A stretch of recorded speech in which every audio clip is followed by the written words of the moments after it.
लगातार झूठे आरोप करके मुझे बदनाम करने की कोशिश कुछ लोगों ने बार बार की है।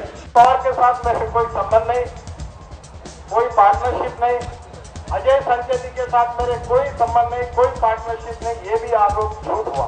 विदर्भ के किसानों को अगर वो गन्ना लगाएंगे तो 1 एकड़ में कम से कम 60,000 से लाख रुपए एकड़ फायदा होगा। विदर्भ के किसानों की आत्महत्या नहीं होगी और विदर्भ के किसान मुक्त होंगे। इस भावना से हमने कोऑपरेटिव में ही एक शुगर फैक्ट्री डालने का विचार किया। जो कांग्रेस और यूपीए की सरकार है, जिसके अनेक मिनिस्टर जेल में गए हैं, जिन्होंने भ्रष्टाचार के रिकॉर्ड तोड़े हैं, इस सरकार को हम उखाड़ कर फेंक देंगे। खुद पर लगे भ्रष्टाचार के आरोपों पर नितिन गडकरी अब खुलकर सामने आ गए हैं। मुंबई में गडकरी ने अपने ऊपर लगे आरोपों पर सफाई पेश की है। गडकरी ने साफ कर दिया है कि उन्हें बेवजह इन विवादों में फंसाया जा रहा है। एक एक कर गडकरी ने उन सभी आरोपों पर सफाई पेश की है जो अब तक उनके लिए सियासी संकट बने थे। क्या कुछ कहा गडकरी ने, जरा आप भी सुनिए। ना कोई भ्रष्टाचार हुआ, ना कुछ हुआ, ना कोई काम में मैंने किसी प्रकार का भ्रष्टाचार नहीं किया।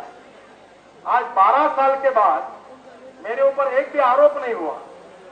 आज ये आरोप किया कि 12 साल पहले मैंने गलत काम, बार बार मुझे बदनाम करने की कोशिश की गई। पूर्ति का कोऑपरेटिव मॉडल पब्लिक लिमिटेड बना। आज पूर्ति के एरिया में 70,000 एकड़ गन्ना लगा है और इस बार 200 करोड़ रुपए का मुनाफा किसानों के हाथ में जाएगा।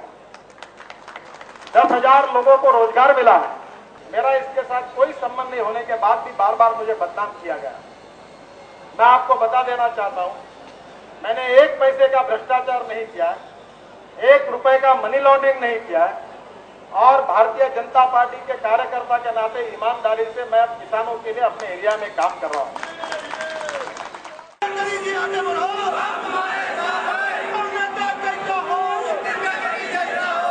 यही नहीं, गडकरी ने अरविंद केजरीवाल के उस आरोप को भी खारिज कर दिया है जिसमें उन पर किसानों की जमीन हड़पने का आरोप लगाया गया था।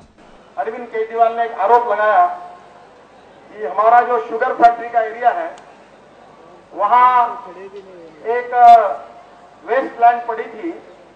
वो वहां वेस्ट लैंड एक एनजीओ को मिली थी और 50,000 रुपए किराए से मिली थी और मैंने किसानों की जमीन हड़पी है, इस प्रकार का देश भर में प्रचार किया गया।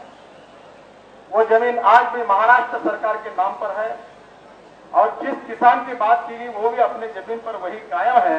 फिर भी झूठ दिखाकर पूरे देश में मुझे बदनाम करने की कोशिश हुई। लेकिन अब अहम सवाल ये कि वाकई अगर गडकरी के दावों में कोई दम है तो फिर क्यों सरकार और सरकारी नौकरशाह गडकरी के अड्डों पर बेवजह धूम भाग रहे हैं? क्यों बीजेपी अध्यक्ष नितिन गडकरी इस साफ गोई के जरिए अपने दामन पर लगे भ्रष्टाचार के कीचड़ को साफ करने की कोशिश में जुटे हैं? ये वो सवाल हैं जो गडकरी के साथ साथ लोकतंत्र पर भी अब सवालिया निशान लगा सकते हैं। Bureau report, news point.